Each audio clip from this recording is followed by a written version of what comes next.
Thanks for tuning in. I'm Michael Watson, and this is the InfluenceWatch podcast. In this episode, Planned Parenthood steps on its own talking points about the centrality of abortion to its mission, senators attack a Roman Catholic fraternal organization, and libertarians sue the federal government for censoring a man who believes he was a victim of abuse of power by the Securities and Exchange Commission. In recent debates over whether to continue providing federal funds to pro-choice advocacy and abortion clinic network Planned Parenthood, the group has consistently asserted that abortions amount to only 3% of the network's services. That prompted White House advisor and presidential daughter Ivanka Trump to suggest in 2017 that Planned Parenthood spin off its abortion practices to spare pro-life taxpayers from being forced to allegedly indirectly subsidize abortions by the group. Planned Parenthood refused, and the group's new president, Leah Wen, formerly the Baltimore City Health Commissioner under Democratic Mayor Catherine Pugh, directly stated why this week. In response to a BuzzFeed article, she wrote, quote, "Our, Planned Parenthood's, core mission is providing, protecting, and expanding access to abortion and reproductive health care," which sort of steps on the 3% talking point more than a little bit. In more than a few ways, Planned Parenthood is also core to the continued provision of abortions in the United States.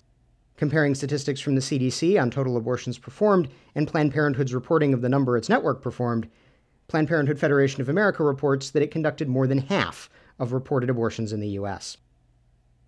Planned Parenthood is also naturally core to the liberal political infrastructure as well, both as a contributor and as a recipient of contributions. Planned Parenthood Federation of America financial supporters include Warren Buffett, through the Susan Thompson Buffett Foundation he funded to support his late first wife's pro-choice causes, Mike Bloomberg, through Bloomberg Philanthropies, major institutional left-wing foundations like the Ford Foundation and the Pew Charitable Trusts, and labor unions like the Service Employees International Union and United Food and Commercial Workers. For its part, Planned Parenthood Federation of America has provided contributions to the Center for American Progress, the Democratic Party establishment-aligned think tank, and Netroots Nation, a left-wing bloggers and activists conference. In our second item, we turn to Article 6 of the U.S. Constitution, which reads in part, quote, "No religious test shall ever be required as a qualification to any office or public trust under the United States." The provision ensured that no American government, at any level, could repeat the passage and effects of the English Acts of Supremacy and Test Acts, a set of laws requiring English public officials, including members of Parliament, to swear oaths affirming the King's supremacy over religion in England and denying the Catholic interpretation of the Eucharist. In essence, banning Catholics from public office.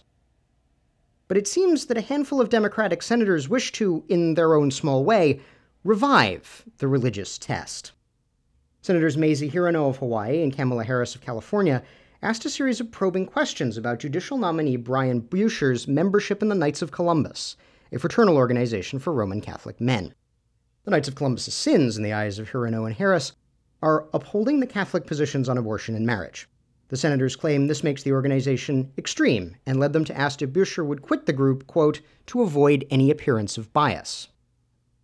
Senators received an intra-party rebuke from normally left-wing Representative Tulsi Gabbard of Hawaii, who expressed opposition both to Buescher's nomination and to Harris and Hirono's line of questioning, which Gabbard went so far as to characterize as, quote, "religious bigotry." Gabbard further noted that Democratic luminaries John Fitzgerald and Teddy Kennedy were members of the Knights of Columbus.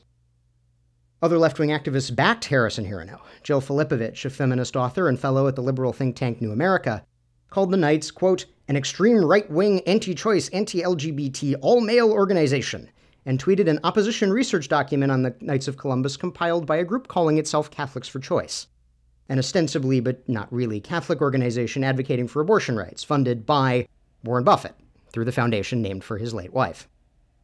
In response to Harris and Hirono's questioning, the Washington, D.C. chapter of the Knights of Columbus wrote a letter to the senators, reiterating the group's political neutrality. The group, quote, "does not have the authority to take personal political positions on behalf of all its approximately 2 million members," and illustrating the group's charitable works, including a coat drive and collections of baby supplies for the poor. And in our final item, the libertarian think tank the Cato Institute, and with the support of libertarian public interest law firm Institute for Justice, is suing the government. Which isn't surprising. What is somewhat surprising is what they're suing the government for. The groups allege that the Securities and Exchange Commission, or SEC, a federal agency responsible for enforcing regulations on financial trading, is unlawfully prohibiting the Cato Institute from publishing a book because of conditions of a settlement agreement with the book's author, a person who believes the agency railroaded him. The SEC has a rule which has been enforced since 1972, which conditions any settlement agreement on the accused person refraining from, in IJ's and Cato's statement of their claims, ever contesting any of the allegations the government made in any forum, whether the allegations were admitted or not. The person submitted a manuscript said to allege various unfair practices by the SEC to Cato Institute regulatory scholars.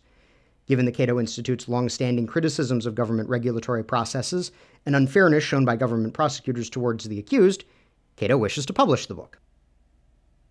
Among Cato's criticisms of the SEC process is that the agency allegedly uses the threat of ruinous, endless litigations to compel settlements subject to the gag orders, which then chill criticism of the process by the accused.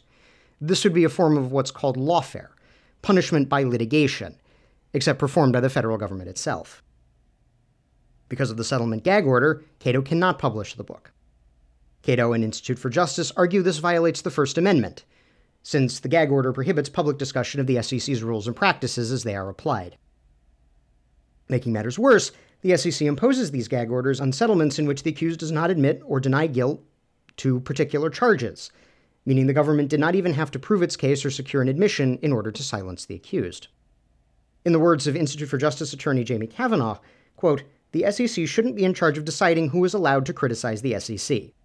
The government cannot use the threat of ruinous prosecution to ward off criticism of its actions." That's our show for this week. If you're listening to this on YouTube, we encourage you to subscribe on iTunes or Stitcher. And if you have subscribed, thank you, and please leave us a 5-star rating. We'll see you next week.